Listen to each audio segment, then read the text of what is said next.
Isang karangalan na i-welcome ka sa market leader na pinamumunuan ng kinikilalang Propesor Roman B. Buison. Lubos na nabawasan ang polusyon. Noong 2007, ang polusyon ay isang tunay na hamon para sa lahat ng nakatira sa mga pangunahing lungsod na puno ng ulap ang kalangitan. Gayunpaman, sa nakalipas na dekada, ang China ay naging pinakamalaking mamumuhunan, producer, at mamimili ng renewable energy sa buong mundo sa pamamagitan ng paggawa ng mga makabagong solar panel, wind turbine, at hydroelectric energy facility.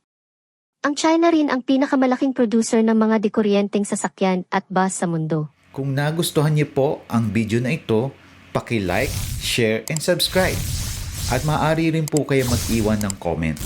Maraming pong salamat!